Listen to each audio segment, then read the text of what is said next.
All right, what's up, guys? This is episode 35. It's going to be a recap of East Atlanta Championship 2. Honestly, like a really cool, I feel like I say this every time, but like a really cool week. A lot of just cool things happening. Definitely a lot of growth. I would say that's the big thing this week. Definitely a lot of soreness, but you're going to get there when we talk about powerlifting. All right, so let me go ahead and recap East Atlanta Championship 2. We had 42 players. This is a record, though I think our record before was 38 or 39. So we didn't really smash the record like I was hoping. We were on pace too. But it was like a really funny week, I would say. Like a bunch of people had a random cancellations. And it was definitely strange because like there wasn't much competition. It almost seemed like people were like really seeing whether the second one would be as good as the first one. It seemed like a testing week. Like this was like people were like, all right, let's see.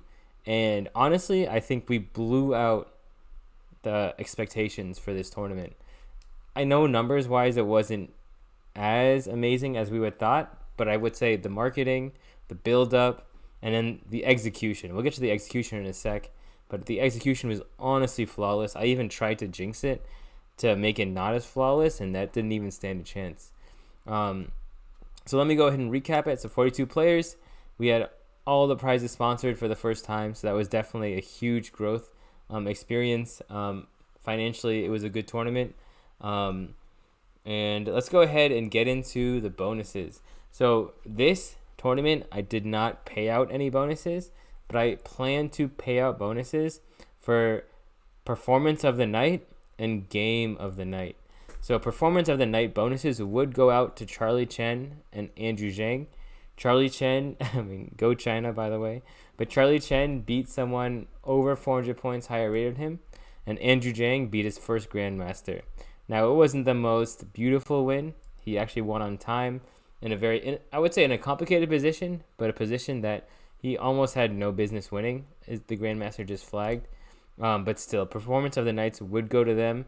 Probably what we're going to do for performance of the night is either give out $50 or $100 as a bonus for just having a good performance. Next tournament, there will be performance of the night. And I would say somewhere between $50 to $100 would go to the highest performers. Now, there was also game of the night. That would also go. So performance of the night will go to the people who won their performances. And game of the night will go to both players. So game of the night goes to Jonathan Hrach versus Grandmaster Alonso Zapata. Like, if you were there, there's about maybe 6 to 10 people there watching that game. Like, this probably was the greatest live chess game I've ever seen. Like, Jonathan had 1 second for at least 10 different moves and just didn't flag, refused to flag. And he survived, and he was getting pressed. It was a very interesting middle game, kind of transitioned into a better end game for Grandmaster Alonso Zapata. But Jonathan really survived, and at the end, I would even say he had some drawing chances. But it was just a very stressful, very tired game. We even tried to hang out later, but Jonathan was just pretty much emotionally drained, emotionally dead from this game. It was a great game. So next time, both players will probably get $50 as bonuses for both of them. Now, this performance of the night and this game of the night, I'm actually taking this from the UFC model. So before, when I ran tournaments, I would just kind of run tournaments. Now I'm trying to really follow the script of UFC. So what they do is they have pay-per-view. So basically once a month they have a big card. They charge money. People watch it. And they always have the best kind of performances during this card. So this is kind of what I'm going for. Like, we have our weekly tournaments. They're going good. They're going great. But our once-a-month big tournament is basically our pay-per-view. And I want to treat it the same way. So if you kind of watch the trend, East Atlanta Championship 1, East Atlanta Chess Championship 2, next one will be East Atlanta Chess Championship 3. And we're just going to keep adding numbers. And I think what this does is it builds consumer trust. If you see it's 3, 4, 5, 50, 60, 80, you're going to know that these guys have done this before. They've already run 80 events. And that way we have consumer trust to believe in the product. And I already think, like, for the next one, now the next one's going to be very interesting because it's a competitive day. But just the way we've been running tournaments and kind of the cool thing after the tournament, there's honestly, like, a lot of cool things I'm going to talk about from this tournament. But the week after just running tournaments, I heard a lot of whispers about the tournament. A lot of people were saying like, wow, that was a great tournament. Wow, I can't believe I missed it. Like, wow, that tournament was run so well. And that brings a lot of pride to my heart because I work hard for this. We work hard for this. We put in a lot of time, put in a lot of effort, prepping, setting up, and making new things. And just hearing these things, like I don't need any acknowledgement, any thank you. Like when I hear the community talking, that's all I need to hear. So basically, we're using this UFC model with Championship 2, 3, 4, 5, and then I think a new addition that would be really cool is Performance of the Night and Game of the Night. And basically, this way, people are all going to try to put on a show. And if you do put on a show, you will get a bonus. Now, right now, I'm probably thinking 1 to 2 bonuses. But if we have so many good games, and especially if there's good sponsors, especially if money is going well, then we can give out multiple bonuses based off the results. Like beating a Grandmaster is a bonus. Beating someone 500 points higher rated than you is a bonus. Putting on the best game of the tournament is a bonus.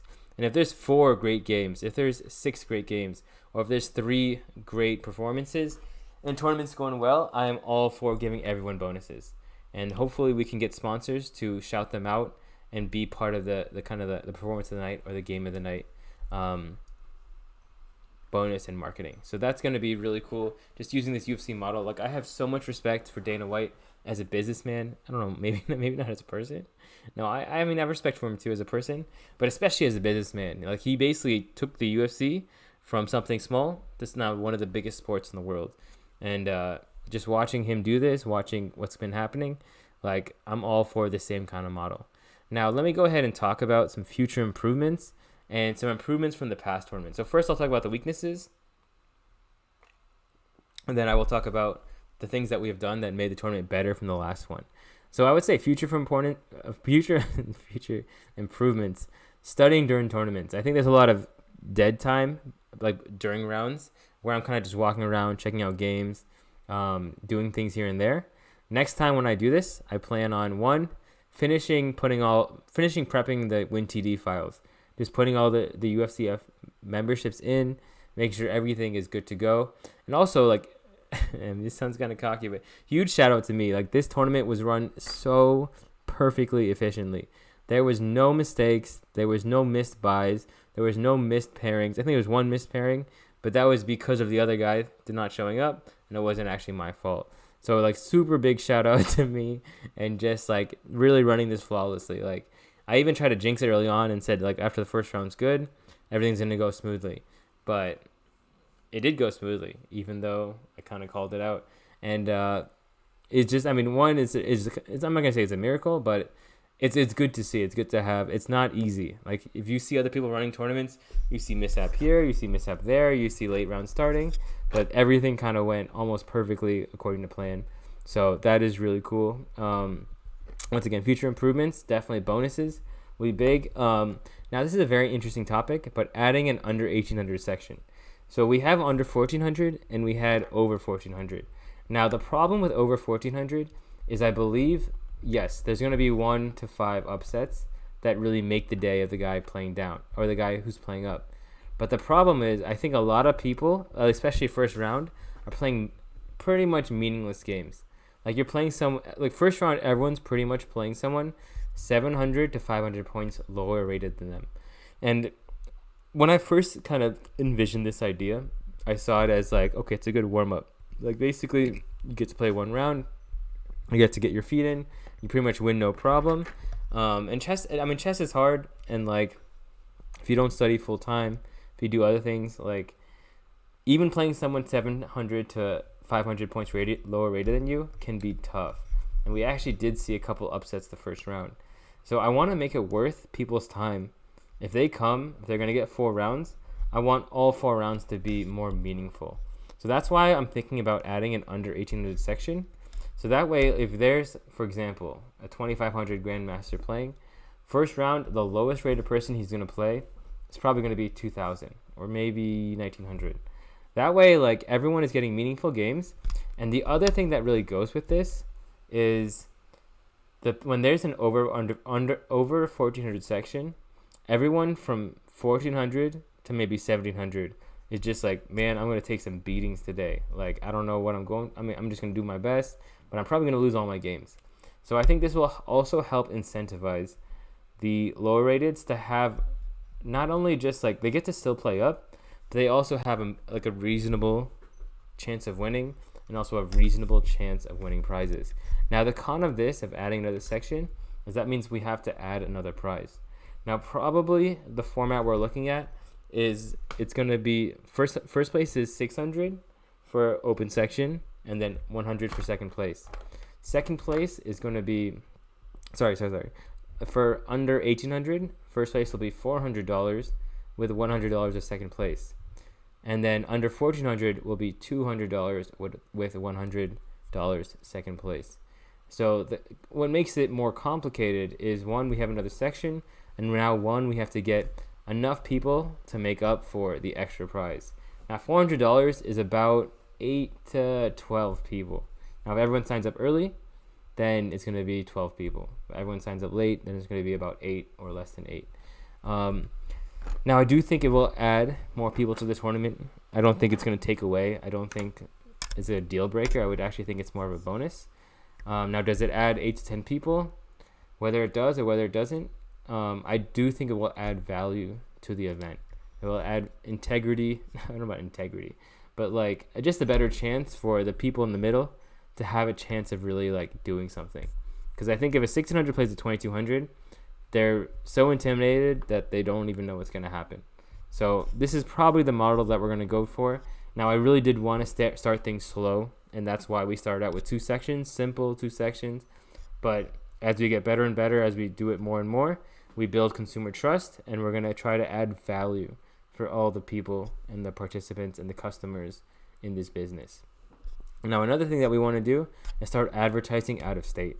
Now, what I love about this 1-day 4-round schedule is if people come in town, they can play Saturday and pretty much check out Atlanta all of Sunday. Like, if you're going to plan an Atlanta trip, at least you have the option to stay the whole weekend, and you could do something Saturday night. You could definitely check out Atlanta all day Sunday. And normally tournaments are 5 rounds for 2 days. So this way you get 4 rounds in 1 day. So you're only losing a round, but you have a whole extra day.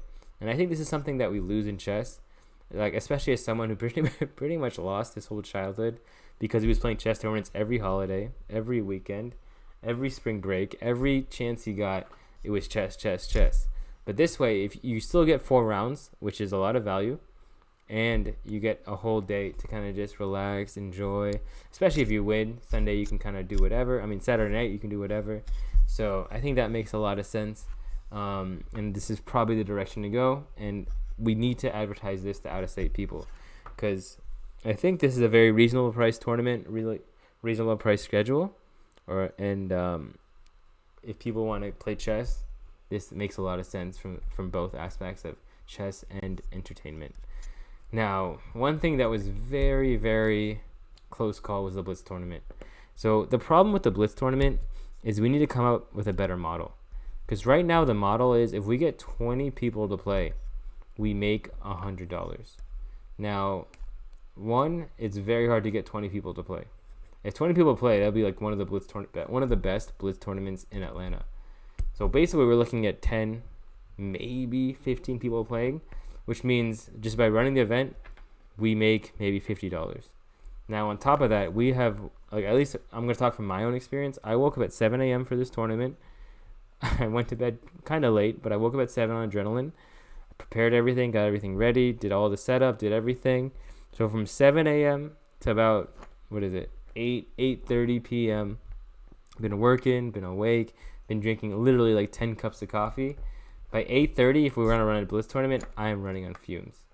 And I'm ready to go have dinner is another thing. I want to go relax. We worked hard. And if you're saying that I have to work another hour and a half for $50 on top, it's asking a lot. Now, the flip side is this is adding value to the business. This is adding value to the customers by running a Blitz tournament. And kids love Blitz. So this is a very big catch-22 of which direction do we go? What way do we go? Probably the the easy answer here is probably sleep more and be ready the whole day. But I mean, it's asking a lot. It's pretty much doing a 12 to 15 hour day. Now Blitz is not hard. It's not too difficult, but it's a question that we have to ask. And I think by advertising it and not pulling through, we kind of took a hit to Blitz. Now the question is, do we ever do Blitz again? I mean, basically we have to decide if we're going to do Blitz, we're going to do it every single time. If we're not going to do Blitz, we're never going to do it again. So this is also the weight of a business decision maker that you have to take, where like pretty much if you set a precedent that's going to last forever, or if you're going to break the precedent, you have to kind of put everything into it to one, show customers that, hey, this is how it's going to be. And then if you're going to break the precedent, it has to be like that forever. If you keep going back and forth, people are going to be like, well, I never know if there's going to be a Blitz tournament, so I'm not going to do it. And now another thing with the Blitz tournament is if people finish early on Saturday, they're not going to sit around and wait till 8:30. So that is more incentive not to do a Blitz tournament. So it's a very interesting conundrum that we're facing. Something that we're definitely going to hash out before we start advertising the next tournament, or before we start getting close to the next tournament and advertising Blitz. So that's something that we have to do. Now that we've talked about the cons of this tournament, things that we need to fix, let's talk about some improvements from the past tournament. So one big thing was sponsors. First tournament, we literally had 0 sponsors. Now we actually had all our prizes sponsored, which was super cool. And I'm just super thankful for all the people that kind of helped us out and who were willing to support. I mean, $500 sponsor, $200 sponsor, $100 sponsor, $100 sponsor, $100 sponsor. Like, they really took care of everything. And that is why I'm so motivated and so, like, I guess motivate's the only word, but like I want to add value to this tournament. Like people, if like I have a big motto in life, if you take care of me, especially in a time of need, I will do everything that I can to take care of you, because I respect someone helping me, and that's why like I want to add value to you. So that's what we're trying to work on, and this kind of goes into the next point. Just like we had Trifolds for the pairings, for the sponsors. And then on something that this is actually really cool and just an idea that I had and kind of made into fruition. But like the board numbers, we had the logos and we had the last names. The score sheets, we had the logos and the last names of all the sponsors. And what this reminded me of was the masthead from Facebook. I remember in the early days of Facebook, at least based off the social network, they had this masthead with all the, and when I say masthead, it's basically like at the bottom of every page, you would see the names of the founders or the names of the original partners of Facebook. And this is basically what we had for the tournament sponsors. If you were an OG tournament if you were a tournament sponsor, we put you on everything. Like literally everything I could put you on, I put you on. Maybe I can make it bigger and better, but I tried to give you as much exposure as possible, and I think like this is a big step in the right direction. Now, can we do more? Of course. I think there's more that we can do to add value to the sponsors. But this was a huge step in the right direction that I'm really excited for. Another thing that is an improvement from the past tournament is we actually already have the next date confirmed. So the next date tentatively is May 20th, the Saturday, May 20th for the next tournament. We already were trying to go on top of it. Now, because we're making a section change, we could not launch this tournament at the last one because we had some things that we had to iron out. But probably this Friday, this weekend, it'll be official. I have to call my guy and make sure that it's double checked. I mean, the date is official, but there's some other things going on, and this is actually why I'm kind of excited for the next tournament. The next tournament will be our first time with real competition. There are 2 other tournaments that day, one in Roswell, one in Cumming, and unfortunately, this is the only day we can do this tournament. The week after is Chicago Open, big tournament. Trying to make GM, I'm going to be there. The week before, my sister's graduation, so I will be out of town. So it pretty much is, we got bottlenecked into this date, and I'm pretty much ready to go to war. Like, I mean, I don't want to, like, I wish them all the best luck, the other people that are running tournaments, but I have faith in our product. I have faith in our management and our execution, and as long as we market well, I think this is the future of Georgia, and I really want this to be the future of Georgia. As I don't want to toot my horn or anything. As the Georgia State champion, and as a big chess coach in Atlanta, I want like my responsibility. Like I'm going to make Grandmaster this summer, and then my future is to help Atlanta, help Georgia produce more Grandmasters. That is my goal. I want Atlanta to be the next chess hub of Atlanta, of the country. And I think with my expertise, with everything I've gone through, with everything I learned, I can really give value to the kids from here, for the future chess players who want to be Grandmasters from here. That is my goal. And I'm actually so excited to make this happen, especially now that we have this platform, now that we have this venue, now that this dream can actually become a reality. Like, there's this like beautiful scene from Game of Thrones where like these guys are surrounded by zombies, and then they were like, should we give up? And what the one of the guys says is like, we didn't come this far to give up. We didn't go through all this and get on the edge of death a million times to give up. And that is how I feel about this. Like, I've been through everything, I've seen everything, and I did not come this far to just fold over to some other guy, to just sell the business to some other guy. Like, we are really going to go for it and try to add value and help the future of Atlanta. So that is kind of the end of my speech for the business. Okay, so the next date confirmed. Next thing I want to talk about is local business sponsors. So we had a lot of generous people, I mean, even some businesses, but I want to really hit the local businesses in East Atlanta. I feel like these guys would get the most value from this. These are the guys who are literally producing, creating around where all these people are gathering. So we need to get those people's names out. And if we can do that, then they're going to get business. Now it's a win-win. I think the big thing about business is creating a win-win scenario where you do this and we do this for you. So this leads to the next point. We have people on board. I cannot do all of this. I can't run this. I can't sponsor this. I can't talk to these people. Like, a lot of these sponsors I talk through, or like just like marketing out this business was a thing. I need to send these people. I want to be like a pack of wolves. Like, we need to go attack as a unit, and we have the people to do it. I think we have very bright, capable people attached to this business.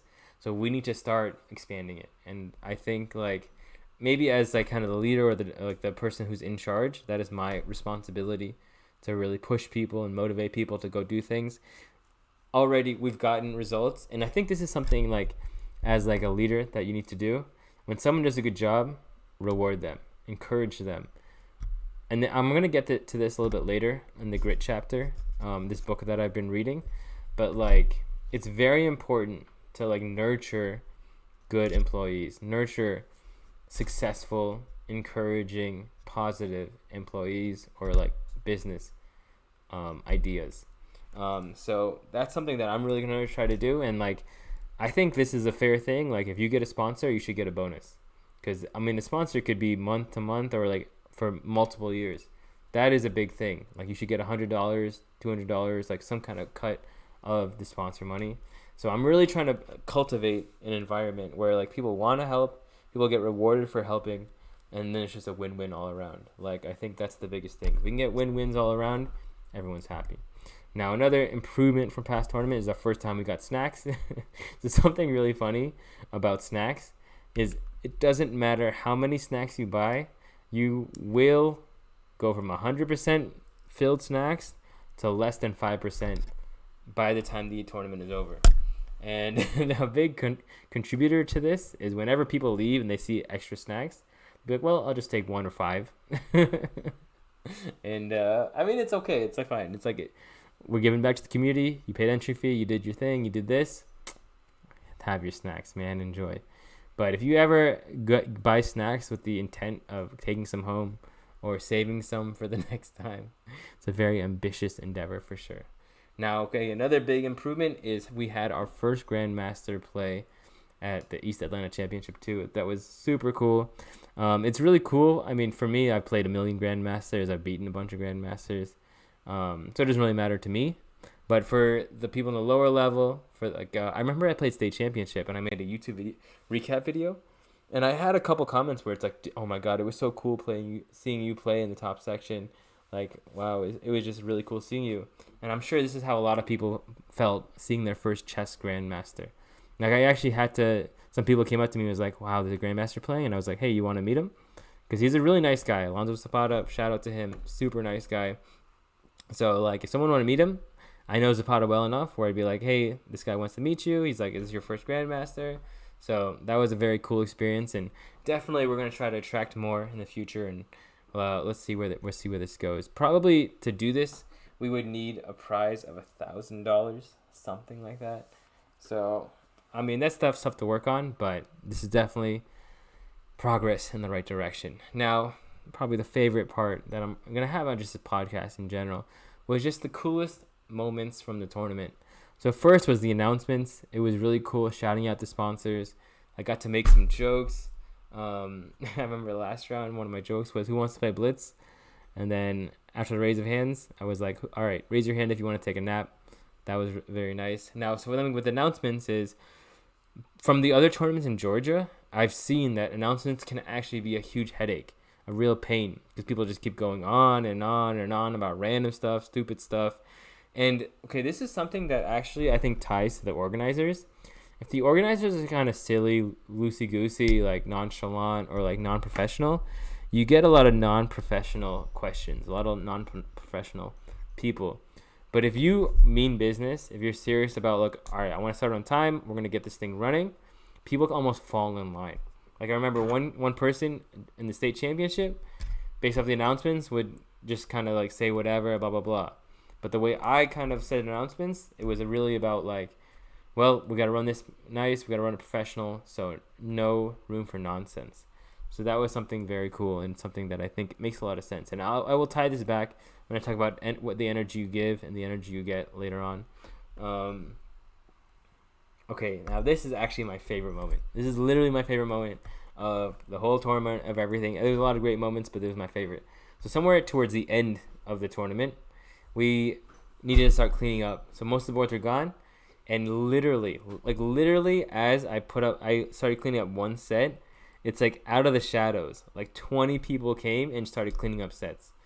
Like, it normally would take like 5, maybe 10, 20 minutes to clean up all the sets. But the second I cleaned up one set, it's just like all these kids want to be part of it. All these moms want to be part of it. It was like such a beautiful moment, seeing everyone just like, all right, this is our community. This is our business. We got your back. I got your back. We're going to do this together. We just want to help. We know how much you're doing for us, so we're going to give that energy back. And this is, once again, it's going to tie back to energy that you give. And when you're trying to help people, when you're being kind to people, when you're being accommodating to people, people want to help you. And that is the way that life should be lived. I really believe that.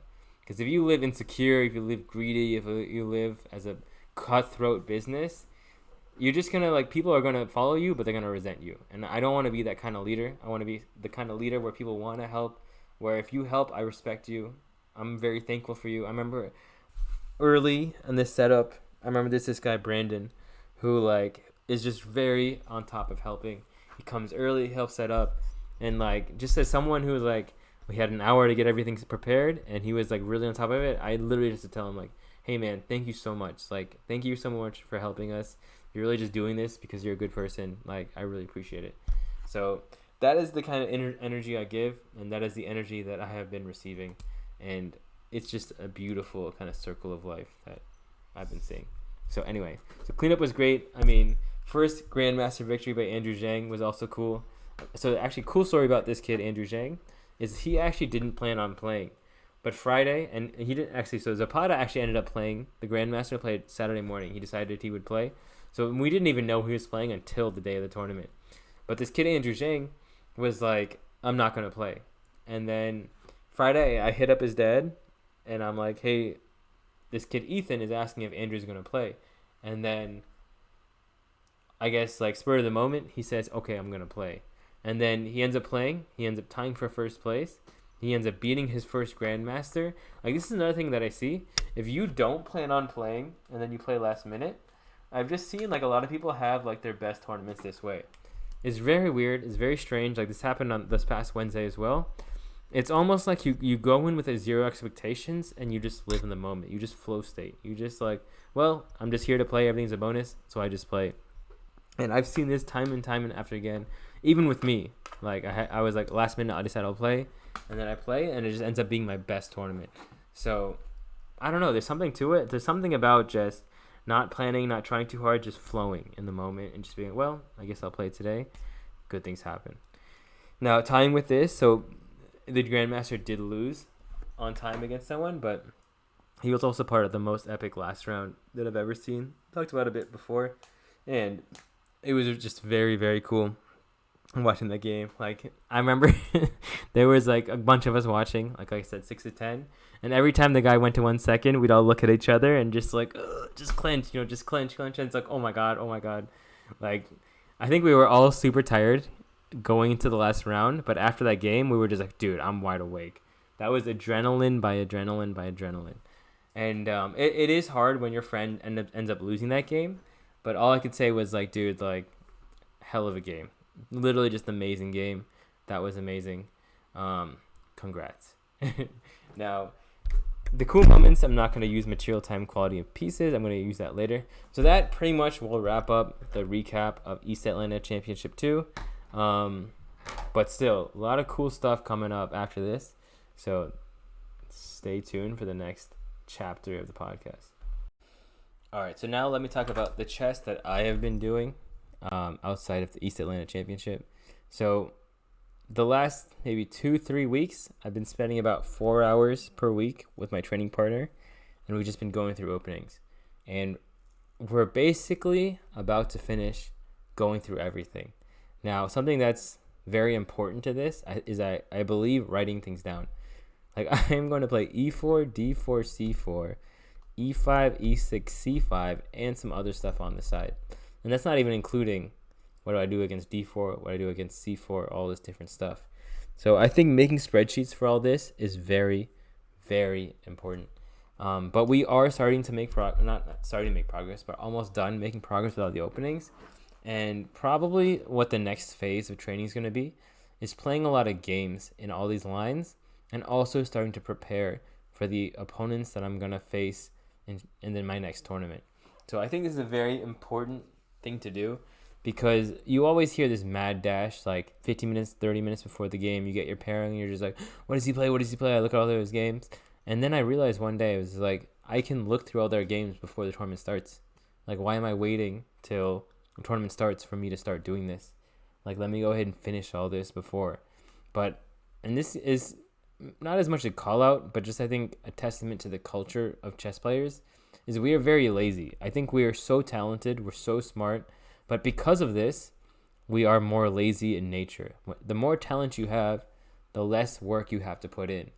And I'm not saying I'm not talented. I definitely think I have talent in chess, but I've learned through fighting, through stand-up comedy, through jiu-jitsu or boxing, like, the more you can do before you go up and spar, or before you go up and perform, the easier it's going to be during the performance. And it was weird because, like, I always knew this as a chess player, but none of the other chess players would do this. They would always do this last minute kind of preparation. And I think this is a good thing about doing different things, is I can pull lessons from different activities and apply them to this activity. And for sure, I take lessons from chess and apply them to my other activities. So I think preparing for your future opponents before you even know they're your future opponents is good. It's a controlled environment. It's a controlled sample size. So the more information you can have, the better. Now, another thing I want to talk about is chess history. So my training partner has been really big on, like, you must study the past World Championship games. So I think, like, maybe 2-3 weeks out of the first major tournament, I need to finish going through this. And I'll get through this in a second, but studying is just so important, and especially studying World Champions. Like, if you want to be the best, are you not going to study the best? But there's so many chess players out there who have never looked at Kasparov games, like, fully. Who never looked at Karpov games fully. Who never looked at Anand games fully. And I think this is something also I'm calling myself out on. I have not done fully. I actually have gone through all the World Championship games. I had a phase where I was like, let me go through all these. But I was really just clicking through without analysis, without a breakdown. And it's very different from reading a book about it. So I think if you want to get better at chess, definitely study the World Champions. Definitely know the big games from chess history. I'll give you an example. There's this big game, Kasparov. I think it's versus Karpov. This is how bad I am. But basically, it's in the Grunfeld. and there's this great idea of basically posting the rook on c6, and my training partner was just like, oh man, I can't believe you don't know this. Like, this is so important. And this is why I think we mesh so well as training partners, is I have no ego. I will just be like, yeah, I just don't know it. I'm sorry, but I want to know it. I really do. I really want to get better. And this hunger to get better, this hunger to learn, is really what's been driving me recently, and just been opening a lot of doors in my life, I would say. So yeah, studying world champions, knowing your openings, knowing history, and just playing. And this is why training partners are so good. I just get so many reps in all these lines. Like, if I actually play this OTB, if I play this in a tournament, man, I'm going to be so ready. I get to play fast. I know all the ideas. And this is why training partners are so important. Now, we'll actually get more in depth on specifically what you want to look for with training partners. But this pretty much ties in perfectly with my next point of just, now that I train, now that I actually practice, now that I'm actually like into chess. I mean, I'm not going to say I wasn't in chess before, but I will say that I love chess more right now than I ever have. And that's why when I look at tournaments, when I see the top rated players, I'm not getting scared anymore. I'm getting excited. I'm like, that is rating that I'm going to take. That is value that's waiting for me. All I got to do is go take it. And these guys aren't ready. These guys are living life, enjoying, chilling, thinking about other things, like worrying about other people. But nah, dude, I'm the one that's coming for you. Like, for the first time in my life, I am ready to hunt lions. Like, most of the time in the past, when I would play tournaments, I would look at, okay, who are the top seeds? I need to try to avoid these guys and beat up all the little guys. But now, especially after state championship, because state championship, I pretty much went through murderer's row. I went through all the best people. There were no easy games, and they were just battles. And now that I'm battle tested, I am ready for battle. And when you watch like Game of Thrones, I keep referencing, when you watch like these movies about warriors, about people who've been through it, they are never shying away from battle. They are ready to go. And that is the mindset that you need to have if you want to win, if you want to be successful. And this kind of ties to my next point. Like, man, I am so jealous of like Magnus, Hikaru, just the top 100 people in the world, because all they have to do is play chess. They don't have to do anything else. Like, imagine a world where I had 15 training partners, 3 that I just studied with, and I just did chess all day. That would be the dream. Right now, I have to make sure I do lessons so I can pay. And don't get me wrong, I think I'm one of the best chess teachers ever. But I have to do this. I have to lift. I mean, lifting is good and stuff too. But like let's say, for example, like I go on a date Saturday night, or I go on a date Friday night. Like, okay, it's cool and I get to do this, but like really what I just want to be training. I just want to be spending time getting better at chess, getting better at my craft. Another example is I have my sister's graduation coming up, and of course I want to support my sister. She graduated from college. It's great, but I don't want to stay there any longer than I have to, because I need to get back to training. Like, this is my summer. Like, this summer is going to be mine. And every moment that I spend not doing my summer, I'm just spending time on the wrong things. And I'll actually get to this in the grit chapter later on in life, in the life section, not in life. But yeah, like when you have a goal, when you have something that you really care about, that you're like intrinsically just feel like this is what you're supposed to do, everything else feels like a distraction. And like, it's good to have some form of balance, but it's also good to be able to say, hey, this is what I need to do. This is what's important to me. I'm sorry I can't go out Friday. Hey, I'm sorry I can't get dinner with you. Now, am I going to say I'm good at this? No way. But do I want to get better? And do I feel it inside? And I will say, like, a lot of people know what they want to do, and they know they shouldn't be doing this. But the more you know this is what you want to do, the more you don't want to be doing what you shouldn't want to do, I think. And that is why you really need to define yourself and ask yourself, is this what I want to do? Is this what matters to me? Is this the number one priority in my life? And if it's not, then you can treat it like it's not the number one priority. But I think that is the important thing. So yeah, I definitely wish I could just train all day and not have to do anything else, or pay bills, or like travel and do this. I wish I could just literally just practice and train chess all day.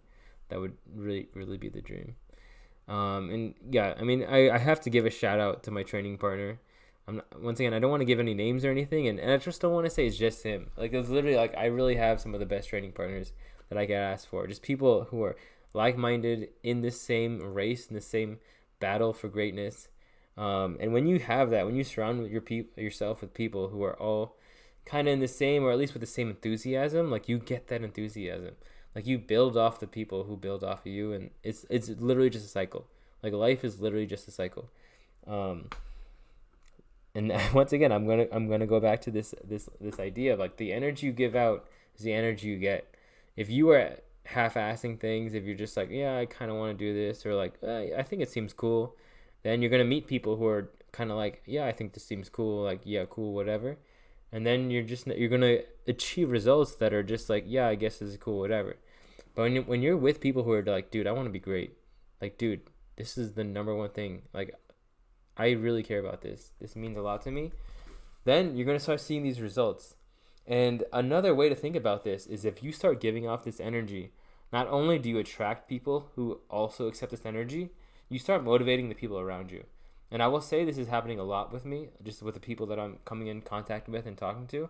Like, I really hit life with this kind of like eagerness and enthusiasm and just like excitement for every day. And I can see it like some of these people weren't like this like a month ago, but I think they've just really been feeding off my energy. And like now they're so excited. Like I have one friend who wants to start working out. I have one friend who wants to like quit doing things that distract from what he's trying to do. I have another friend who's just trying to like be a better person.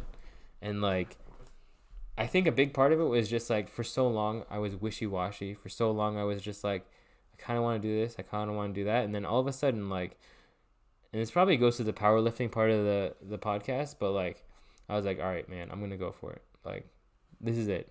Like, I've been beating around for it for a long time. I know I can do this, but like I haven't accepted I can do this, and now it's time to work. Now it's really time to achieve this and do what I gotta do to make this happen. And I really think like if I can achieve this, it's not even just for me, but if I can achieve this, I think I can really start the next chess boom out of Atlanta. And with that in mind, that makes me want to train every day. Makes me want to fill out my spreadsheet every day. It makes me want to just show people, like, I'm nothing special. And if I can do this, you can do this too. And, like, all you have to do is make a choice. Choose what you want to do. And if you choose chess, you can do it. It's possible. So that is, I mean, once again, let me just give a shout out to my training partners, because yeah, I kind of got them there, but like I wouldn't have got here without them. And like they've really just cultivated my interest and my love for chess. And that is why I'm just so excited for this summer. Like this summer, like it puts a smile on my face just thinking about what's going to happen this summer. Because I've never worked this hard before. I've never been this ready, this motivated to make things happen. And I've already been successful. So imagine with this energy, with the support system, with the pack of wolves that I approach, imagine what could happen. So yes, that's a big shout out to my training partners. Once again, okay, so now let me break down like what am I doing with my training partners? Like what am I going for? For example, I have one training partner who we do other things, but we really focus on openings because I think that was a big weakness for me. So like he has really shored up and really just almost like cultivated his interest in chess because of his knowledge for openings and so much that he can help me with. So much he can give me with. He actually asked me like, hey, do you play this opening? And I was like, no, I don't play this opening. And he's like, well, I really want to learn this opening. And I was like, bro, you have helped me with so much. If you want to learn this, I will stand by you and we'll learn this together. Because like you've helped me. Like once again, I say this, I've said this before. If you take care of me, I will take care of you. I think that is very important life philosophy. So that is what. So I have one guy for openings. Now another person I train with is just for attack versus defense. We take our attacking positions and we switch sides. That way we can train attacking. So my weakness is more defense and his weakness is more attacking. So we switch sides and we work on our strengths and we work on our weaknesses. Perfect. Now I have another guy that I'm going to train endings with. He's very well known for his end games. He's very good at end games. If you attack him, it's probably the path to victory. But if you get end games, if you can beat him in end games, you can beat anyone in end games. So I have a training partner for this. Now next, training for time pressure. This is not so much an issue for me, but it's an issue for one of my good friends. and we work together. We do things together. And he's a little bit younger than me, and I want to help him. Like, I want to help the people who need help, who are interested. Something that's really cool that I noticed was, like, I always talked about reading chess books this last 2 months. I was like, I always have one in my backpack. I'm always trying to read a chess book and get better. And these last couple of weeks, he's always been carrying a chess book, and he's just been, like, so about it. And that's kind of, like, I understand. Like, if you thirst for knowledge, if you thirst for getting better, books are just so money. They're just so amazing. They give you what you need. And it's cool seeing, like, I started this way, and I've been doing this, and now he's doing this, and now probably he's going to get better. And as we train, as we figure out his problems or the things that he needs to work on and fix them, he will get better and better and better. So training for time pressure. Now I have another training partner that I train with for pace for. Like, this guy plays so fast. So if I cannot flag against him, I cannot flag against anybody. So once again, each training partner pretty much has a purpose. Now this is another thing that I think is important. Don't just get training partners for the sake of getting training partners. Don't just train with 25 people a week. It's too much. You really need to have a purpose for each person that you train. And this person should improve an aspect of your game, improve a weakness, or help you hone a strength. There should be some kind of purpose. I will talk about this a little bit later in the grit chapter. But basically, there's deliberate practice and there's just practicing. If you just practice forever, it's like playing Blitz. If you just play Blitz 1,000 games, you're not going to get better. But if you deliberately decide, I'm going to play Blitz for this, I'm going to study openings for this, I'm going to study endgames for this, you will see results, which I think is very, very important. And then I have one more training partner. We haven't started yet, but man, this man like helped me so much through Europe, like just with his creativity, with his ideas, like it's gonna happen. Just because like I respect this guy so much, he helped me so much, like, and he's got some big tournaments coming up. So I want to help him get ready. And I will, honestly, like, I will keep pursuing him just to help him get ready. I think maybe he has an issue with playing because then there's some ego involved. But if we just mix about chess, about learning, about improving, I think that is the way to go. So that is kind of the summary of my training and my training partners and the purpose behind them. Now this is what really gets me excited, is tournament season is starting to approach. I can start seeing the light. Like, I've been kind of just trudging through this tunnel step by step, and I can kind of start seeing the ending, the beginning. Not even the ending, but the beginning of the end, the beginning of making Grandmaster. So I'm really excited, and I think if I put everything together right, if I do my thing, I've been practicing harder than I've ever practiced. I've been working harder than I've ever worked. There's gonna be some fun stuff coming this summer. So it's just like every day, like, this is actually the best way to explain the feeling that I've had. Every day I've been waking up at 9 a.m. and going to bed at like 2, 3 a.m. Normally I go to bed at like 2, 3 a.m. and I wake up at 12. And I'm just like, well, here's another day. But now that I have a purpose, now that I have something to work towards, now that I have like a big goal this summer, like my body literally just wakes up by itself. It's just like, all right, it's time to work. We got to put in that work. We got big things coming, you know? Okay, and the last thing that I will say that I've learned from Grandmaster and former world champion Garry Kasparov is, and this is more from my training partner than Kasparov, though this is Kasparov's theory. Back in the day, there were two big chess qualities. There was material and there was time. And then Kasparov added this aspect, and it's a bit abstract, but there's material, there's time, and there's quality of pieces. So material and time are very important. If you're up in material, then you simplify. If you're up in time, you go for the attack. But how do we make these sacrifices? And this is what made Garry so strong, is he knew how to maximize the quality of pieces. He was such a good chess player when it comes to sacrificing and attacking and these imbalances. And the reason he was so good is he could judge the quality of pieces so well. Like, if you sack a bishop for a pawn, generally, it's not good. It's frowned upon. You're frowned upon. Bishop is worth 3 points. A pawn is worth 1. But if this pawn is on the second rank and it's about to queen, now you could argue it's worth more than a bishop. If you sack a rook and you have a pawn, or let's say, not use a pawn again. Let's say you sack a rook and you have an exchange for it, but your bishop is so good and his rook is stuck in the corner. Let's say king on g8, rook on h8. who's really better here? The guy who's up in exchange or the guy who's basically up a rook because the rook is stuck? And especially when you're attacking, when you have initiative, this is a very important idea. So hopefully this didn't go over people's heads. But this is another very important thing to think about. Material, time, and then quality of pieces. Now, quality of pieces has a lot of interpretations, but it is something to think about. So that is going to round up the very exciting and happy section of the chess from this past week. Next, I will talk about business. All right, so the next section I want to talk is about the business section. Now, I'm going to try to run through these kind of swifter because I've been really yapping about the last couple. But it's honestly because I just feel so much about the last two things, the East Atlantic Championship 2 and then the chess I've been studying. So, okay, business-wise, like I want to talk about experimentation versus building a base.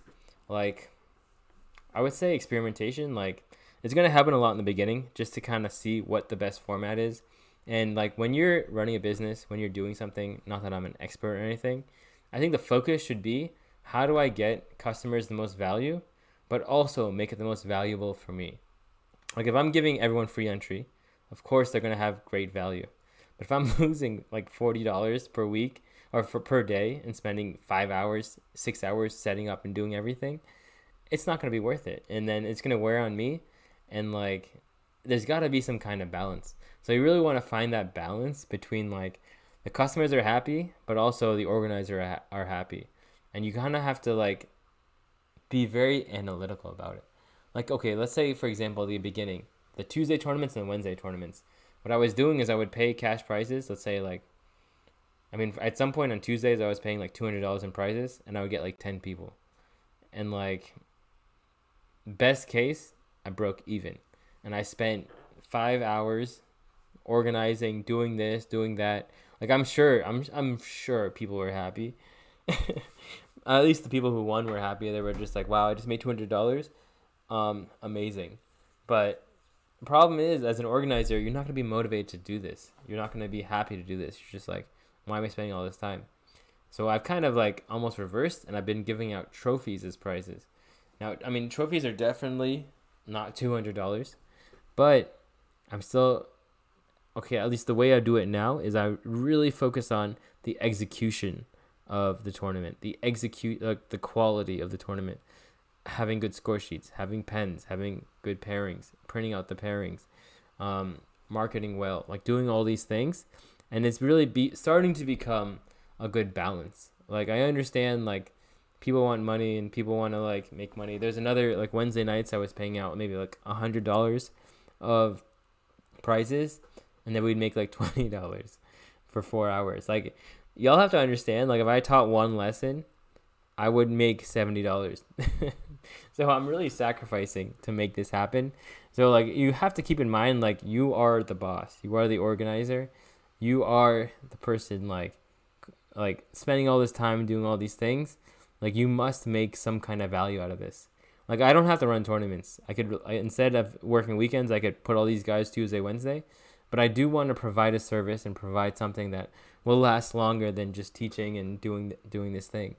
So I think it's very, very important to experiment, but also keep in mind the success of your business and the success of the customers, and find some happy medium where you're happy, they're happy, and at least they're getting a lot of value out of this, which I think is very important. Now, another thing is building a base, and this is actually almost the opposite, or maybe not the opposite, but ties into experimentation. If you experiment too much, people lose trust in you. They're just like, oh, I don't know what this guy's going to do next week, so I don't know if I should come. Which is why, like, whenever people come, you really want to cultivate an environment where they're happy to be there, where even if they lose 3 games or 2 games, they're just like, well, maybe next week I can do this. I just got to learn from my mistakes. And a big bonus of me running these tournaments is I am a good chess player. If anyone talks to me about chess, pretty much I will add value to their experience. And this is something that's really interesting and really cool that I've learned.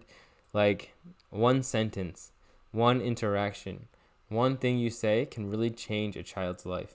Like, if you tell them if you believe in someone who's never been believed in before, their whole life can change. If you say one thing that really gets them motivated, their whole life can change. And I've really been learning this through books and reading and just teaching chess lessons. Like, if you can encourage someone, if you can give them value for being there, because it's not like I charge $100 just to show up. It's $20 for weekdays. It's $30 to $50 for weekends. Like, if you can give someone this nugget of wisdom, this like encouragement to keep going, like, it will last way longer than $20. So I've learned, like, if you can help someone, if you can make someone feel encouraged, happy, good, there's way more value to that than $20, and people will be happy to spend $20. Another thing that I've been seeing is, like, if you can cultivate an environment where people are happy to show up, where if they show up, they're hanging out with their friends. Like, there's like 5 to 10 people that they're cool hanging out with. Like, okay, there's this guy, Beloved, who's just like literally the happiest person. Like, I've literally never seen this guy do anything but smile. Even when he loses, he smiles. And he's really been beating a lot of people. But he's just been so happy and encouraging about it. And like, he's just happy to be there. And this energy really feeds through everyone else. Like, even if they lose to him, if they beat him, like, they're just happy to be there. And that is exactly what you want from a customer, from someone who's going to encourage other people to be there, whether it's win or lose. Like, they're going to learn. They're going to have a good experience. They're going to talk through and learn. Because with these weekday tournaments, of course, you want to gain rating.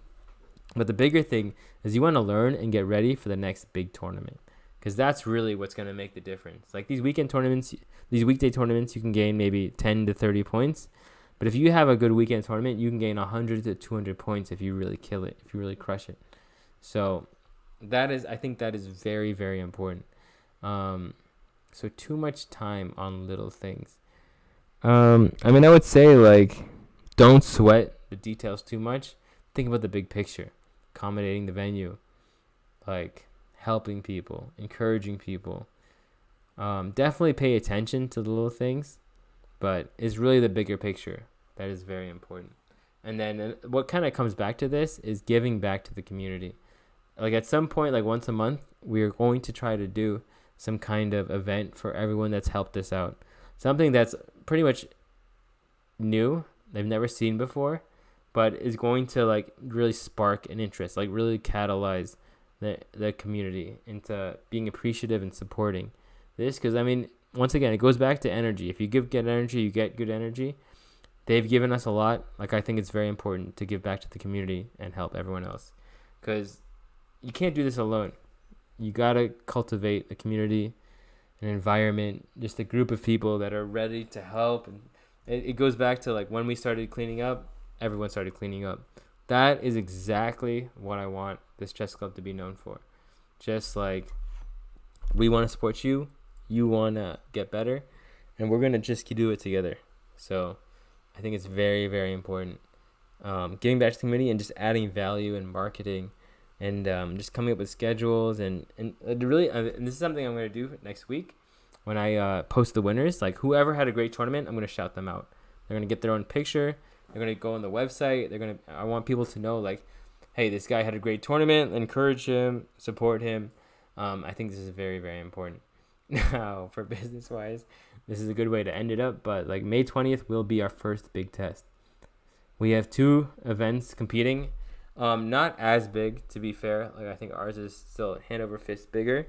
And as long as we plan early, as long as we really start hitting people and marketing and doing our thing, it's what we gotta do. And I wish it wouldn't be a conflicting date, but we don't have a choice.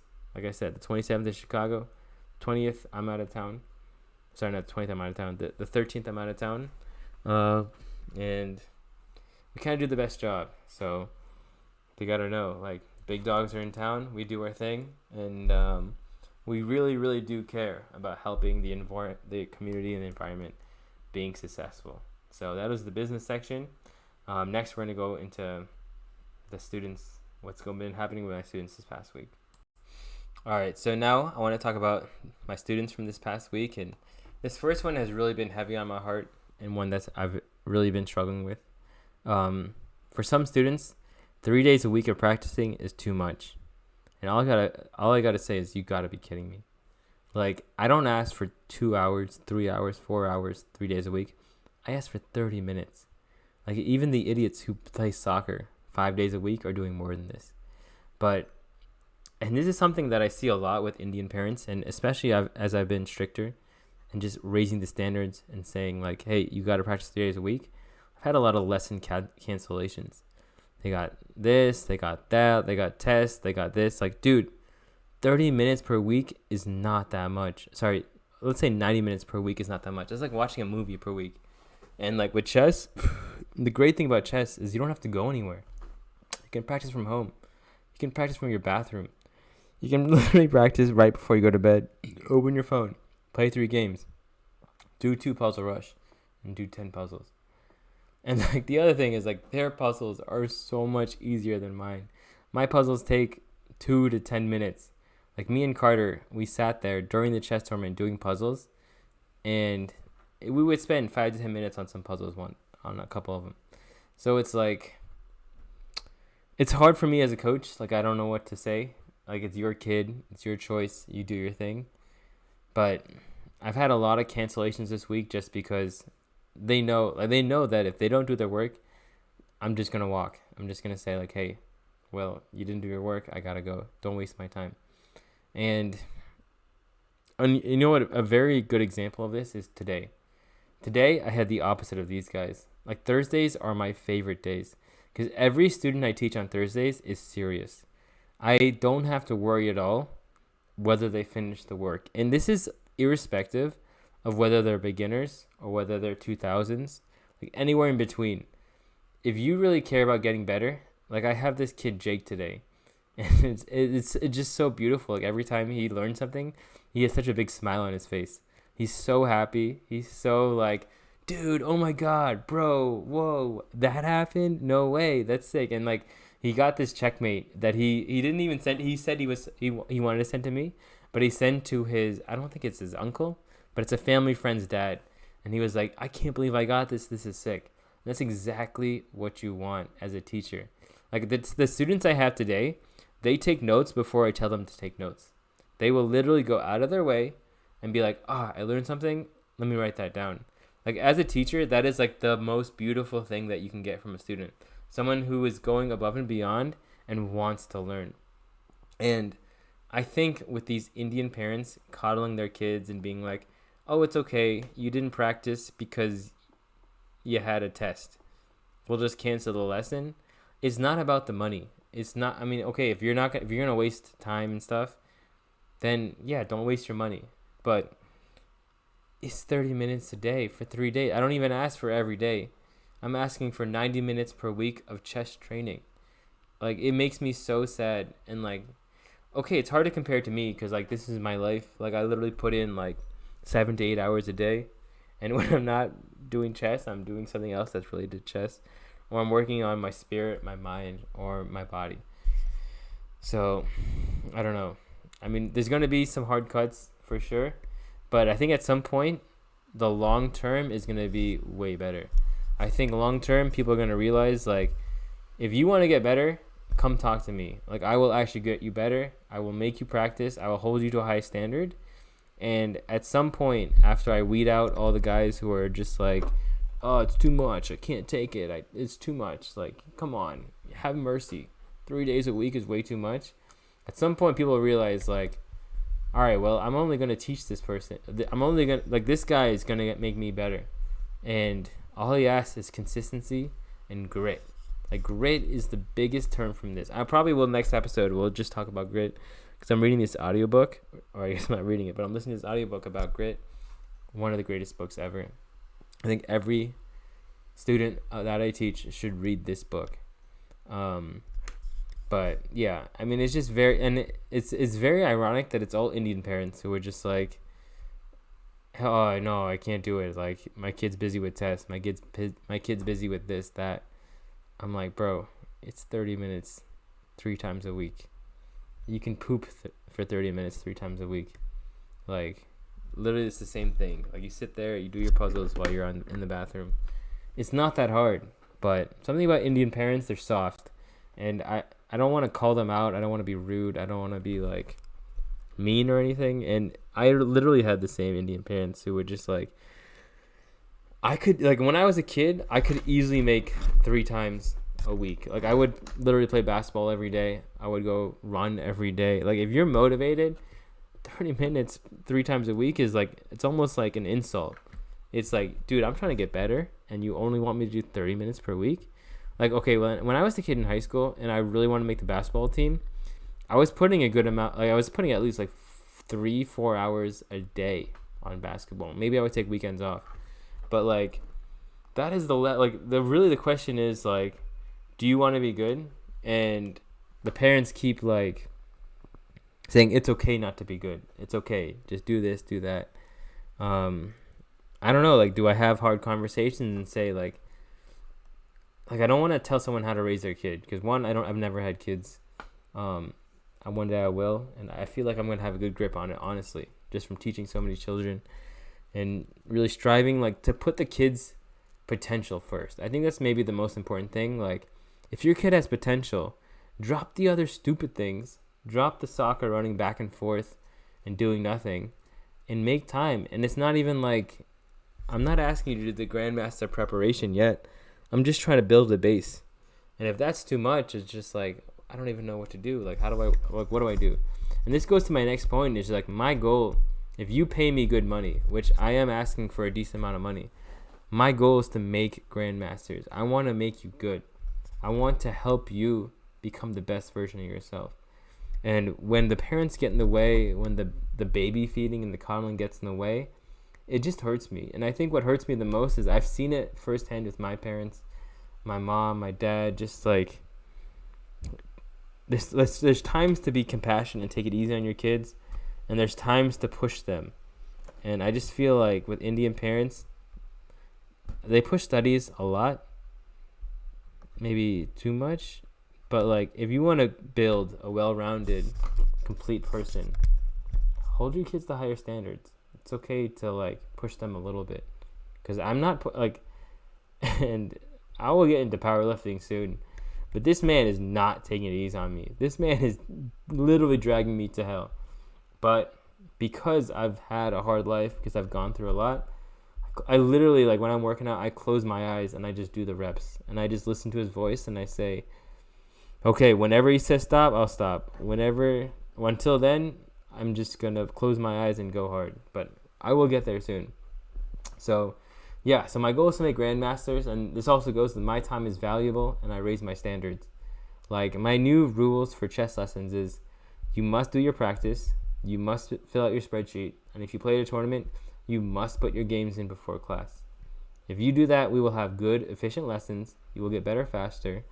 And you'll become the best chess player that you can become. And if I don't raise those standards, if I take it easy on you, because once again, these are not super high, incredible standards. This is literally a very good bare minimum. This is a very good and fair bare minimum. And if you can't do that,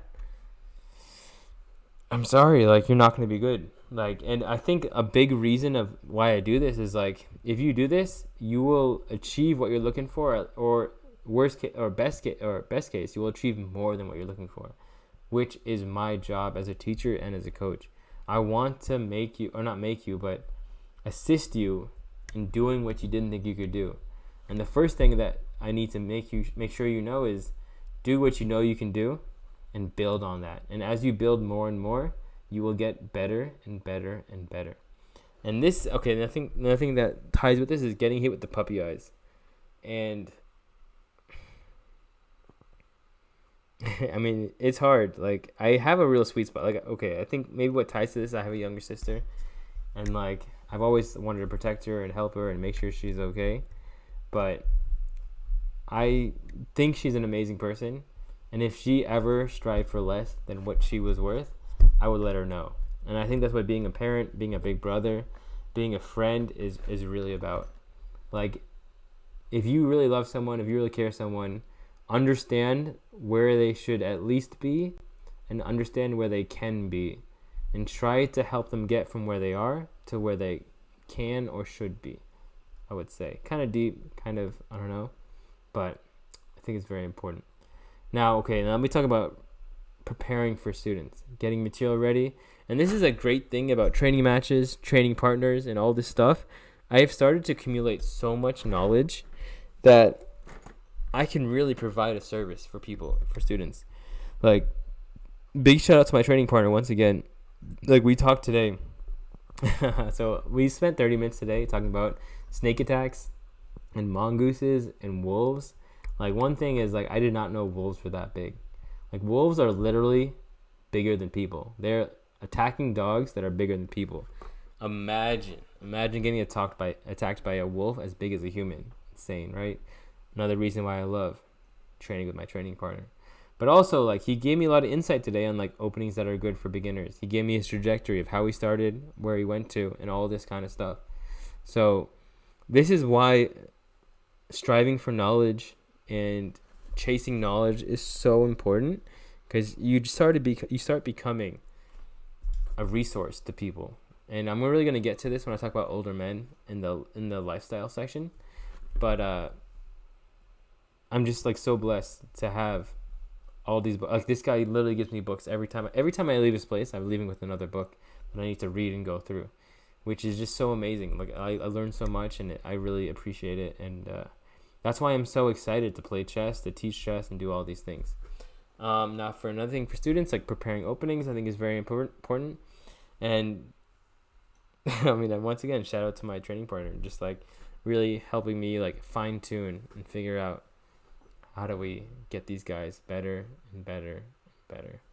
Now, a couple of mistake archetypes I want to talk about for students that I've been seeing is people who get in time pressure. Like, there's definitely certain archetypes or people who always get in time pressure.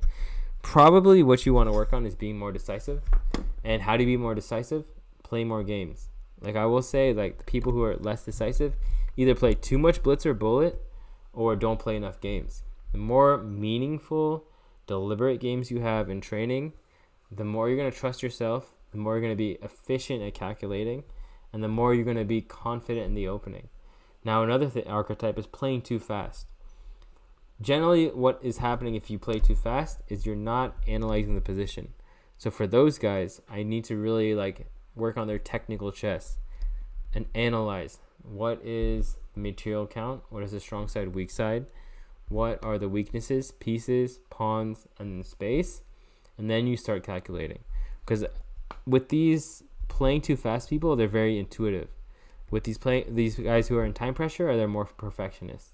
So you want to hone or work on the opposite of what they are. That way they can start becoming a complete, balanced chess player or fighter. Now, there's some people who do nothing. There's literally some people who just go back and forth or do nothing. These guys kind of fit in with the guys who, interestingly enough, play too fast. It's just like they don't know what to think about, so they just kind of move back and forth. So for these guys, you also have to work on their technical chess. Their, like, breakdown of things, their analysis, like what are they looking for, what should you be looking for, what should you be doing, all this kind of stuff. Another archetype is making silly mistakes. So people who make silly mistakes, I've seen, are generally coddled too much. They have overbearing mothers or overcaring mothers, and they're just like, well, I can do whatever because I always get away with it. For these guys, what you want to do is really make safety checks of, like, generally these guys play pretty fast, or if they get in time pressure, they're bored because they don't know what to do. So, I mean, the common theme that we're going to see is be analytical and break down the positions. If you make silly mistakes, you got to have these things, like a friend of mine, or at least an ex-friend of mine, who is honestly kind of a annoying person, but made a very good point, was like, you need to have something called swing thoughts. Like, when you're playing positions, there should be 1 to 3 thoughts that are really at the forefront of your head and which drive your decision makings. If you make silly mistakes, the thoughts that should be the forefront of your head is, what is my opponent going to do after my move? Like, what is my opponent's counterplay? Minimize risk. And this is why, like, with lessons and when I teach students, I really have them try to write a lot of stuff down. Because the more you write down, the more you see patterns. The more you see patterns, the more you can fix patterns. Once you start fixing patterns, you stop making mistakes. Once you stop making mistakes, you start winning. Now, the last one that I think happens a lot is if you're talented, but you're lazy. And if you're talented, but you're lazy, the solution is you're going to have a coach like me who says, if you don't do your work, I'm walking. I'm not gonna accept this. My job is to unleash your potential to get you as good as possible. And if you're lazy, if you're soft, but you're talented, then hopefully if we don't work together and you find another coach, at least you have the lesson in the back of your head that this guy refused to teach me because he was too lazy. Let me prove something. Let me earn something. Let me find a way to make up for this. And hopefully, if we don't work out as coach and student, your next coach doesn't coddle you, because professional, I want to be Grandmaster. I want my students to be Grandmasters. That is the way I operate. All right, so last three things I'm going to do stand up and martial arts pretty fast together, and then there's some cool stuff with life. All right, so now I'm going to do stand up and martial arts. Stand up I'm going to do real quick. I have still been writing a lot, but I just haven't had time to go. Monday, there's this chess event, Checkmate Mondays, great event, great new venue. So I didn't get to go to stand up. Friday, there was a chess tournament, preparation, all this stuff. But I have been writing, so I'm ready to go. So anyway, that sums up stand up. Okay, but martial arts, and I actually want to tie this in with the student section. So I had this student who has been helping me with powerlifting, and he had a tough tournament. He's actually had a tough 2 tournaments this past week, after like being very close to having a great tournament. And I could tell he was like upset or sad after the end of the last kind of tough tournament. And I don't know if he was like scared of me like not teaching him or whatever, but the last like 2 weeks we've been lifting, and he's been really helping me out. And this is not even including like him sponsoring the chess club and all this stuff. But after the tournament, I came up to him and I was like, hey, are you free Saturday? I want to teach you chess. I'm not even going to ask for powerlifting or whatever. Like, we're going to work on chess. And he was like, I think he was so happy and so motivated, because you see this with some students. Like, you start working with them, and honestly, I had this for myself too. Like, I remember I was with this girl, and like I had a bad tournament, and I really just expected her to be like, oh, you had a bad tournament, I'm never gonna talk to you again, blah blah blah. And then she didn't, and like our friendship got a lot better after this. So this guy had a really tough tournament, and I go up to him and I'm like, all right, are you free Saturday? We're gonna work on chess. And I feel like he almost had this fear that like if he lets me down, that I was gonna leave him, I was gonna ditch him, I was gonna be like, oh, you're not good enough, blah blah blah. And this comes back to the theme. If you take care of me, I will take care of you. I promise you. Like, there were times in my life I didn't have people there for me, and I was resentful. But then there were also times in my life where I had people who were there for me when I needed help. And because of those people, I will always ride with my people. I will always take care of my people. He was so happy that we, like, me, my friend, and him talked for like maybe 2 hours just outside about life, this and that. And then he's like, all right, when I come to your place, I'm going to bring you a TV. And it's like, oh my God, that's amazing. That's great. And I'm like, wait, I'm going to take the TV because it's great. But I will ride with my people till death do us part, till whatever. Like, if you really help me, like, I will chase you. I will hunt you down. I will stick with you, even if you try to push me away. And this is something that's really changed in me as I've grown up, as I've matured, as I've really seen life. Like, I was actually a runner. I was strictly not like a professional runner, but anytime things got hard, anytime I thought someone's going to leave me, I would try to leave them first. And this is something that I've really worked on. I've become more gritty. I've become more stronger. And this is how I feel about my students. If you work with me, I believe in you through and through. If you have a bad tournament, I don't care.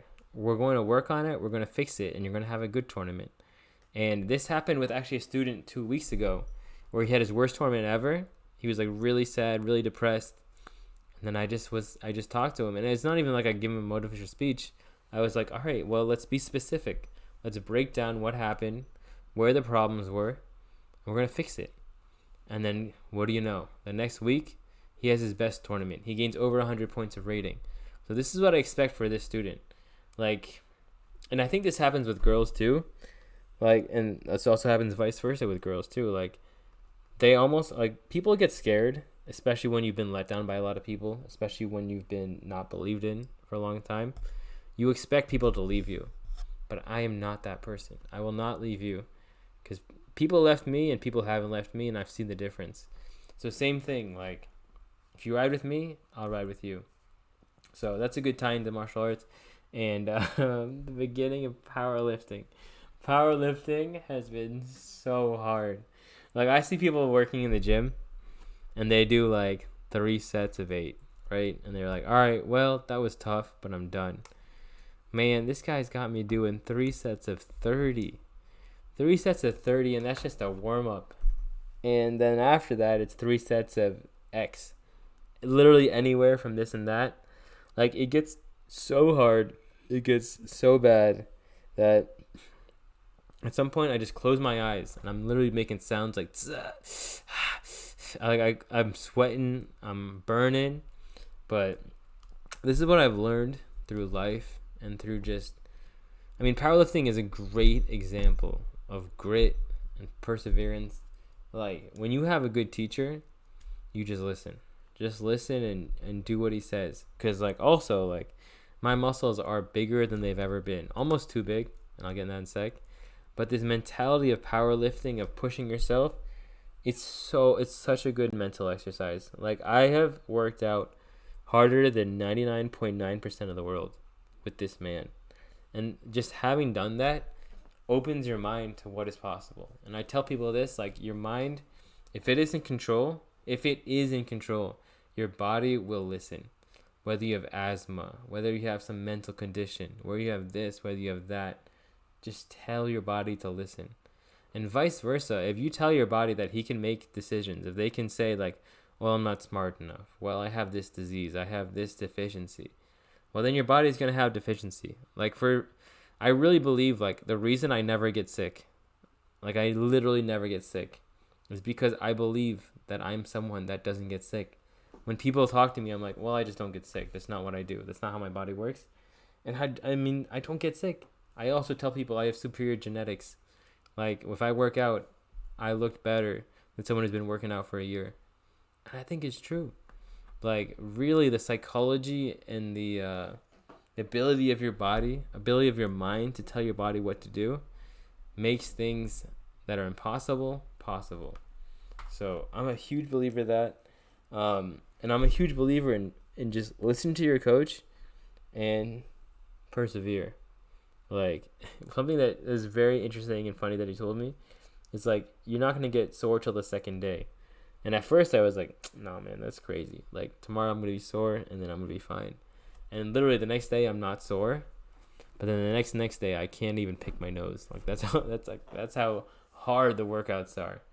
And as I've been doing it, I'm okay. I'm okay with it. I'm cool. Like, I will take the beatings. I've learned this through stand-up, boxing, jiu-jitsu, and even powerlifting. Like, and especially in chess, just power through. Like, it will blow your mind what you can do if you just power through. Now, something I will say is, don't, like, if you want to be a fighter, don't get muscles too big. Like, my muscles are bigger than I've had in a while. And I ran, and I literally had to run with my hands down because my arms were so tired. And I will say, like, when it comes to punching and, like, striking with speed, it is very hard when your arms are bigger and stronger. So if you want to be a fighter, don't work out too much. Now, one thing I do want to do is really talk to my coach about maintaining the size I'm at right now, because I think I'm at a very good size, and also just strengthening my legs. My legs are definitely the weakness of my body. So that is where I can definitely hone in my skills. And something that happens when you work out so much is, man, I'm literally so sore. And I don't mind because I've been through it. But, like, when I get a phone call, I get so sad because I can't even hold my phone to my face. And if I do, it's like I'm resting on my arm and then I'm doing this weird angle. Putting the seatbelt on is hard. Like, a joke that I thought about is when you work out too much, everyday life is a workout. Putting on a seatbelt, making food, reaching to the closet to get your hat, putting your hat back is tough. calling the phone. So it's a very interesting thing, and I'm just happy that I have the opportunity to do this. And once again, I will do this every day and every hour of my life. But thank you for all the people that have made this happen, because could have been a very different outcome or different trajectory that I could have been on. But the biggest thing with this powerlifting, jiu-jitsu, boxing mentality is it teaches you power through the pain. Don't even worry about it. Just close your, like literally when I'm at the gym and he's telling me what to do, I'm on my third set, my 90th rep, and my arms literally are jelly, and he's pretty much just pushing the weight for me. I'm still pushing. I close my eyes, I make my sounds. I don't even care who's looking. Like, that is exactly how you should live life.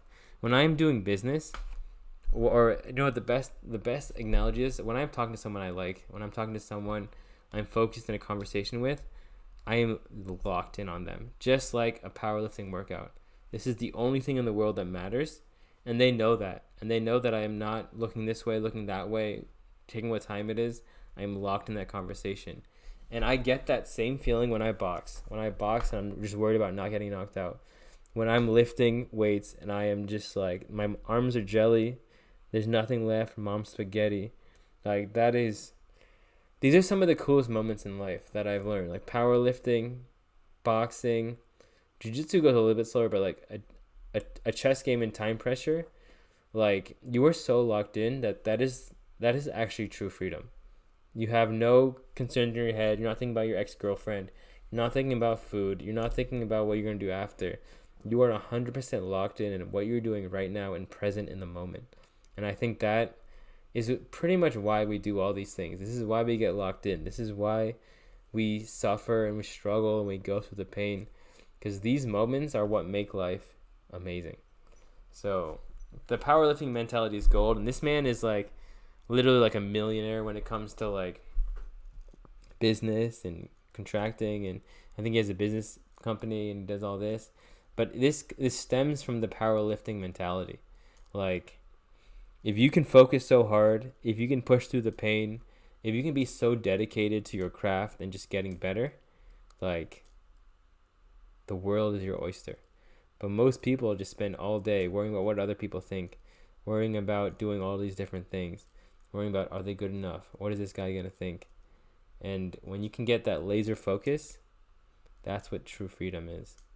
Okay, cool. So that's martial arts, not so much, but that is my powerlifting story. I'm still so sore. Oh my God. I could put my seatbelt on, but it took a couple tries. Okay, let me close with this, with martial arts. The worst thing is buttoning the top button of your button-down shirt. Because your arms can barely get that far. The top button barely goes in. And you're shuffling, and then you miss. Now you're back to square one. And now your arms are tired. So be careful with working out so much. But 100%, don't do your three sets to 8 reps. That is not the same. Nowadays, I laugh at people when I see them doing that. Not like as I'm better than them. It's just like, I've been through hell.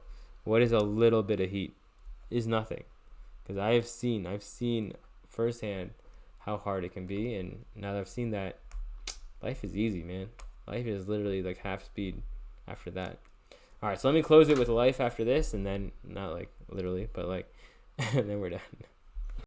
All right, so let me close this honestly great podcast. This might have been my favorite podcast I've ever done so far. Just because there's just been so much going on, and it's just all been positive, happy news. Like, when you have Indian parents, life is the opposite of this. Everything is like, you're not good enough, you're messing this up, why you're not doing this. Like, now that I live myself, I live free, I faced my fears, I'm just so happy to wake up every day. And honestly, like, the best way to start this section is like, I have literally been waking up every day by myself, no alarm, just ready to go. I just have I have to do all these things. I'm excited to do all these things. Life is amazing. Boom. So like, that is exactly how I want to start the life section. So let me go ahead and start with the post-tournament. So after the tournament, we had a good time. We actually went to a club called Tongue Groove, and this is why you are good to people, you are nice to people, you treat people with respect, and you sacrifice for people. Like, my friend is one of the head bartenders at Tongue Groove, and he cares about chess. He likes chess. He wants to get better at chess. So I give him free chess lessons because he helps me. I can, like, if you want to actually get better at chess, you actually put in time to getting better at chess. I'll help you, because especially the beginning of my chess teaching career, I had a lot of students who were just doing it for the sake of doing it, and it was a burden on me and it was a burden on them. But when you really help the community, when you're doing stuff for people in the community, I'm not gonna say I owe it to you, but like I owe it to you. Like, thank you for being such a good person. And the way he kind of repays me, or not repays me, but just like thanks me. And this is why kindness meets kindness. The energy you give out, I'll get there in a sec, is he lets us get in the club for free, skip the line. This is actually really funny, but like, you go to the club, you expect to spend $500 or something. We got a free bottle, walked around, got free drinks, did our thing, and we actually found $40 on the ground. We picked up $40 off the ground. So we basically went to the club, got free drinks, got a free bottle, and left, and made $40. What should have cost us $500 cost us, or we made $40. That is what happens when you are good to people, when you are kind to people, when you help people. Life gives you the energy that you give back. Another thing that ties with this, sponsorship benefits. We had enough sponsors for this tournament that if nobody showed up, we would have still made money. That is the kind of energy that I'm trying to give out. And this is the next point that I want to talk about. The energy you give out is the energy you get. And this goes with your students. This goes with the girls you hang out with. Like, I don't want to toot my horn, but like, been hanging out with this girl, and literally over the last couple of months, I can tell she's become a better person. Like, she was very like, I don't know, like scratchy in the beginning, just very like abrasive, and now she's like the sweetest girl ever. And like, this is not the first girl that this happened to me, where like at first they start this way and they hang out with me, and I'm just like all about them being happy, all about improving our lives and becoming better people and learning this and learning that. And then you see, like, if you really compare the girls I've dated in the beginning to like 6 months later, it's almost insane. Like, okay, at some point maybe I lose my way, and then this also is about energy you give out and you give in. Like, it starts out well, but if you start losing your way, now the person you're spending all this time with also starts losing their way. So this is why I believe, give out good energy, help people, be kind to people, because people who are kind, who help, will come find you. Another thing that's big about this is tell the truth. If you want something, ask for something. If you are trying to if you ever try to hit someone with a sneak attack, it never works. Like, the sneak attack is the worst way for things to happen. Okay, every once in a while it works, and you're like, oh man, I guess I got lucky, or oh my god, I'm a genius. But no, just be direct. You save them time. You save yourself time. You save all this ambiguity. But like, especially if you hit them with the sneak attack and after, now both of you guys are confused. Like, all right, what's happening? I don't understand. Blah blah blah blah blah blah. So, I think it's just very important. Just trying to give good energy out in the world. And I will actually tie this in a sec. But I mean, actually, this already kind of ties in. But I've been reading this audiobook called Grit. One of my students put me on this. Literally one of the greatest books I've ever read. Like, it's really weird. Like, there's a couple moments during the book that I actually started tearing up, just because of how like supportive, or not even supportive, like I wouldn't even say supportive, but just how accurate and how heartfelt, maybe is the word I'm looking for, of what they're describing was. Like, it talks about swimming coaches, it talked about Steve Young for a while, the NFL quarterback. And just like the way parents help their kids, where if you want to raise good kids, this is what you got to do. So 100% I recommend this book. It was amazing. It talks about Warren Buffett and how he helped his pilot decide, like, what do you want to do with your future. Great book. And I think basically is my first audiobook in the last day and a half or 2 days. I'm basically 80% done with the book. I have about maybe hour and a half or 2 hours left. And this is like almost 1,000 times better than listening to music. Like, okay, listening to music is good if you're in the mood, if you're trying to get some energy. But if you're trying to learn, and this is really what I've been thirsting for recently, especially after training and doing powerlifting and doing all these things, I have this new drive now, waking up early, doing my thing. Like, I'm really hungry for getting better. So definitely check out this book. And this really kind of ties in with learning so much from older men. Like, I want to say this not abrasively, but I don't think I really had a good role model in terms of being a leader as I was growing up. I had a good role model of being a good person, of having respect, of being quiet. But at the same time, I have this thirst, this drive to be great. I want to be great, you know? Like, you know how you live a life and you're like, well, I could just be a 9-to-5er and just live through my kids, or I can lead through example and like really set things up and do things and create a legacy for my family. And by really being kind to people, giving good energy out, I've been really coming in contact with people who are just like leaders, people who have been teaching me so much. And it's really just all been older men. And I think this is why girls like older men so much. They just have their shit together. They just know what they're supposed to do. They're not pushovers. They're respectful. They're firm. They know what they're supposed to do. And I think this is the way to do it. And I'm just kind of rounding the corner of just like all the stupid stuff I did as a kid. But I have to give a shout out to all the older men that I kind of work with in terms of chess, in terms of life, in terms of business, really, this is another big shout out to chess. Is really just put me in contact with all these like guys who have made it, who figured out life, who have learned all these hard lessons. Like, for example, the book I'm reading right now, I'm about to finish, is through a student who's an older guy, who's like really learned through this book. Powerlifting is through an older guy. Business is through an older guy. Like, everything I really give credit out to of my growth and of everything that's really happened to me is just through learning from older guys. And as I get older, I actually come in contact with a lot of younger guys or insecure guys or guys who are very new to life or to being confident and stuff. And because of the people that have helped me, I just want to help these guys and set a good example. Like, take things seriously, work hard, be kind to people, respect people. So, once again, shout out to all the guys that I work with. And like, of course, I can learn from older girls and stuff too.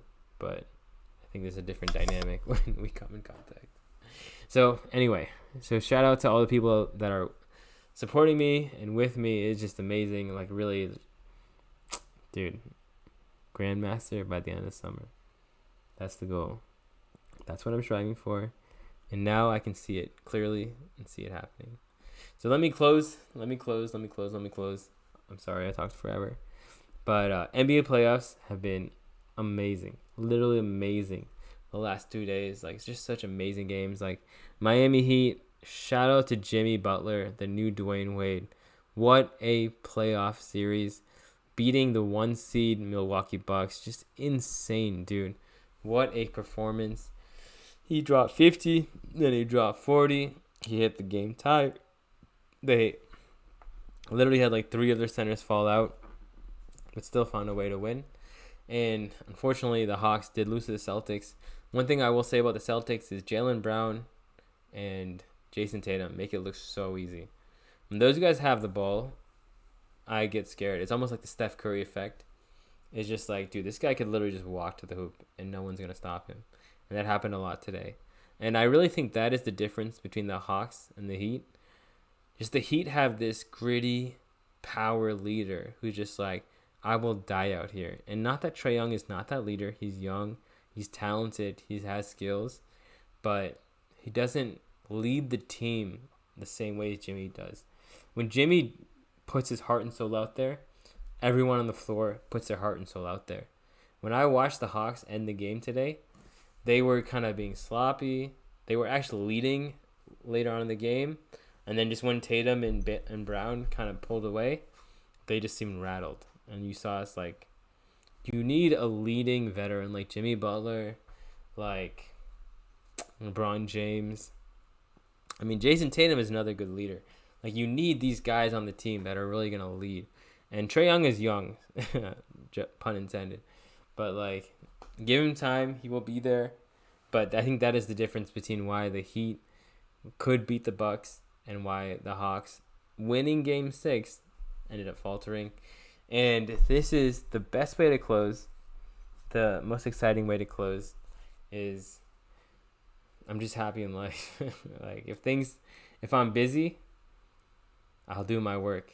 But if I'm not busy, if people aren't texting me, if things aren't happening, I got work to do. So that's really how you stay happy. You stay on top of things. You stay motivated. Have an intrinsic value that you're going for. That way you don't have to rely on other people. You don't have to rely on some girl texting you. You don't have to rely on this person saying, like, hey, let's meet up. Like, bro, I have things to do. If you can't meet up, sorry, because I really didn't want to. Or it's not like I'm going to say I didn't want to. But, like, if you don't meet up, I'm saving time.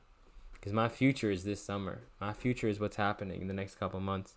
So if you don't want to meet up, then boom, we're good. I save time. I get to focus on my craft. If you want to meet up, if you're asking for it, I'll give it to you.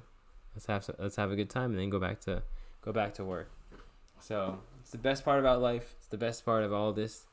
Honestly, I might change the episode title to "If you take care of me, I'll take care of you." And it's a good way to sign off. See you guys later. Hope you're entertained. Peace.